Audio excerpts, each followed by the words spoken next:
नाशिक महानगरपालिकेत नुकतीच महासभा पार पडली। या महासभेमध्ये पाणी प्रश्न तसंच शहरात चालू असलेली रस्त्याची कामे, खोदकामे याविषयी जोरदार चर्चा झाली। येणाऱ्या पुढील 50 वर्षांमध्ये नाशिक शहरामध्ये सुव्यवस्थित रस्ते तसेच पाण्यासाठी नवीन पाईपलाईन तसेच पाण्याचे धरणावरील पाण्याचे नियोजन इत्यादी विषयी चर्चा झाली।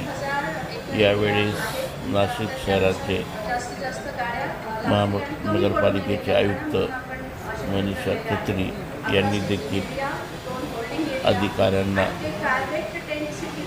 सूचना केल्या। तसेच यावेळेस पुढील नियोजनाबद्दल माहिती सांगितली। अतिशय जोरदार अशी ही महासभा पार पडली।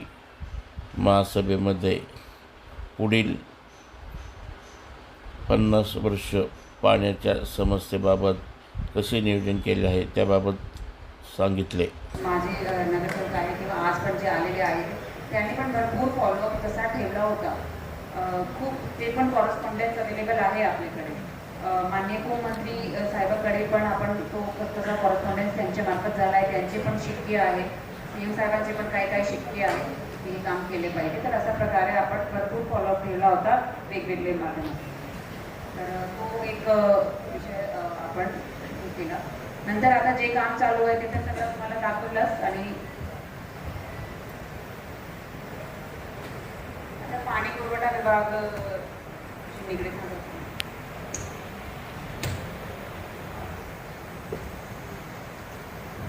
मान्य महापौर साधू येणारे आणि भाविक येणारे तर त्यांच्याकरता आपण नियोजन करण्याच्या दृष्टिकोनातनं संपूर्ण आपण तयारी केलेली होती की त्यावेळेस आपल्या त्यावेळेस शहराची लोकसंख्या होती आणि त्यावेळेस 555 MLD आपण पाणी लिफ्ट करत होतो आणि त्यामध्ये आपले साधारण 119 जलकुंभ आणि 30 जलकुंभांचं बांधकाम चालू होतं। 83 किलोमीटरचे आपल्या रॉ वॉटर ट्रान्समिशन नेत होतं आणि टोटल 2500 किलोमीटरचे आपल्या प्युअर वॉटरचे डिस्ट्रीब्युशन लाईन्स आहे कार्यान्वित केली। त्यावेळेस तिथे आपण जॅकवेल बांधला आणि 2 PSC च्या लाईनद्वारे आपण साधारण 300 MLD पाणी पुरवठा आपण त्या गंगापूर जॅकवेल मधनं करतो। त्यानंतर नेक्स्ट जे आहे आपलं चेडीचं जे हे पंपिंग स्टेशन आहे तिथून साधारण आपण 50 ते 60 MLD आपण पंपिंग करतो। पण त्या चेडीचा प्रश्न असा आहे की ज्यावेळेस आपल्याला रोटेशन नसतं किंवा पाणी स्टॅग्नंट असतं तर त्यावेळेस तिथे आपल्याला पाणी उचलण्याकरता मर्यादा येते। त्यानंतर आपण 2019 मध्ये मुकण्याचे जे आहे तिथे आपण हेडवर्स बांधून आपण तिथे स्कीम केली आणि मुकण्याचं जी काही ट्रान्समिशन मेन त्यावेळेस रॉ वॉटर टाकली ती साधारण 411 MLD ची असून विल्लोडी येथे 137 MLD चा आपण WTP 1 मे 2019 ला कार्यान्वित करून आपले ऑलरेडी आहेत। तर 2024-22 मध्ये जेव्हा आपण सिंहस्थाचा आराखडा आपण सादर केला होता प्राधिकरणाकडे तर त्यावेळेस आपण आणखीन एक पर्यायी स्रोत आपण विकसित करण्याचं त्यावेळेस निश्चित केलं होतं। त्यावेळेस आपण दारणाची स्कीम या स्लाइडमध्ये 137 MLD आहे। तथापि नंतर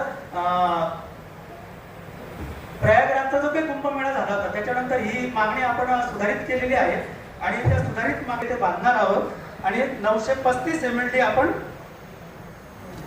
ट्रीटमेंट आपण निर्धारित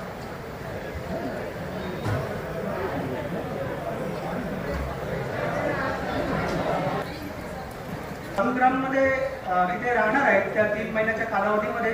तर त्याच्याकरता आपल्याला 135 LPCD कोटीच्या जवळपास ज्याची आहे पाणी ट्रीटेड वॉटरची क्लीन वॉटरची त्यासाठी आपण पूर्ण शहरात डिस्ट्रीब्युशन लाईन्स जे आहेत ते चेंज करतोय। जिथे छोटे कनेक्शन आहे ते मोठे देतोय। समजा मोठी बिल्डिंग झाली आहे जिथे लिकेजेस आहे ते कमी होतील। ऑलरेडी गंगापूर धरणातून आपली मेन रॉ वॉटर पाईपलाईन चालू आहे। नंतर अमृतमध्ये 370 कोटीचं ते डिस्ट्रीब्युशन नेटवर्क भरपूर इम्प्रूव्ह होऊन जाईल। स्मार्ट सिटीकडनं पंचवटी एरियाचं ते WTPची कॅपॅसिटी आपण वाढवतोय आणि त्यानंतर शेवटी आपण मोकणे धरणाचं काम करतोय। असा जर केला तर जे आज रोजी आपली सगळ्यांची समस्या आहे ते यामुळेच आहे। सगळ्यात मोठा कारण काय आहे म्हणजे प्रेशरने पाणी येत नाही की पाईपलाईनचे जे हे आहे कॅपॅसिटी आहे ती कमी आहेत आपली. जरी आपली ट्रीटमेंटची कॅपॅसिटी जास्त आहे, पंपिंगची कॅपॅसिटी जास्त आहे आणि लिकेजेस भरपूर आहे. तर ओव्हरऑल एम हाच आहे, टार्गेट हाच आहे की आपल्याला डिस्ट्रीब्युशन इम्प्रूव्ह करायचे. ट्रीटेड वॉटर जे आहे ते आपल्याकडे वाढवतोय आपण. आणि मुकण्याची जी प्लॅनिंग केली आहे ते याचप्रमाणे केली आहे की फक्त सिंहस्थ पुरता नाही, तर शेवटी ॲक्च्युली आपले सिंहस्थ पुरता तर आपण तसं जर पाहिला तर पंचवटीची थोडी कॅपॅसिटी वाढवून तिथे डायरेक्ट ॲक्युलेटर लावून आणि निलगिरी बागला लावून चेडीचा करून आपण केला असता. तर ते तो थोडासा म्हणजे 20-30-40 कोटी तो पण झाला असता. तिथे त्यांना 150 ml पाणी पाहिजे ते आपण दिलं असतं.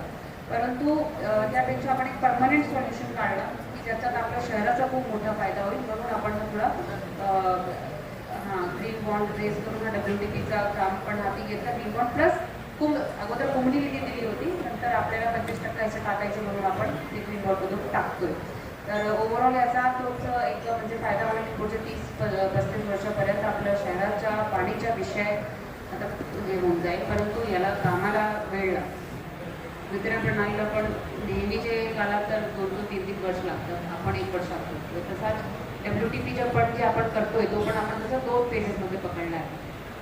137 असा करून 274 2पर्यंत आपल्याला 167 ml गरजेचं आहे ते तर आपण करतो. बाकीचं पण आपण टार्गेट करतो, म्हणजे दोन्ही फेजेस टार्गेट करतो. परंतु 1 फेज डेडिकेटेड कोर्ससाठी आपण ते तशाप्रमाणे प्लॅनिंग करतोय एक्झिक्युशनचं. आणि हेच बघून आपल्याला आता पुढची जे पंपिंग मशिनरी आहे ते वाढवायचे. बरोबर, त्याच्यावर झालं ना. आपण ज्या प्युअर वॉटर ट्रान्समिशन आहे शिवाजीनगर पासून तर पपया नर्सरीपर्यंत, आणि त्याच्यामध्ये लिकेजेस पण भरपूर आहे आणि त्यामुळे आपण त्या अमृतमध्ये घेतलेलं आहे. आणि रॉ वॉटर पण गांधीनगर ते नाशिक रोड जलशुद्धीकरण ती पण आपण त्याच्यामध्ये करतोय. आणि म्हणजे सर्व समावेशक आपण हे सर्व कामं मंजूर करून घेतलेले की हे सर्व कामं पूर्ण झाल्यानंतर खरोखरच पुढे आपल्याला 30 वर्षांचा पाणी पुरवठा अतिशय सुरळीत होणार आहे.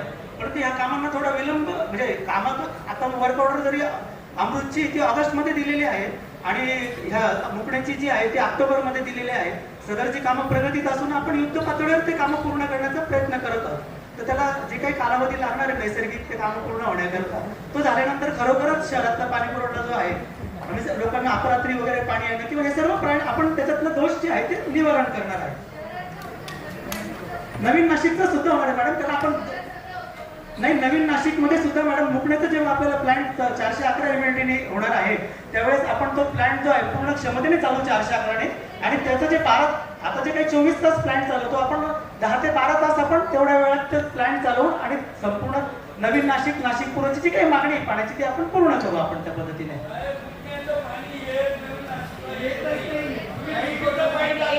पाणी विषयावर आपण कशी चर्चा करू.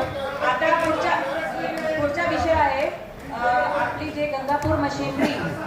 आता विषय काय झाला आहे, आपली ट्रीटमेंटची कॅपॅसिटी वाढवली आहे कारण की पंचवटीमध्ये WTP पण आपण स्मार्ट सिटीतर्फे करतोय. परंतु तेवढं पाणी उचलायचे पण आपल्याला गंगापूर तो पंपिंग मशिनरी पण वाढवायची.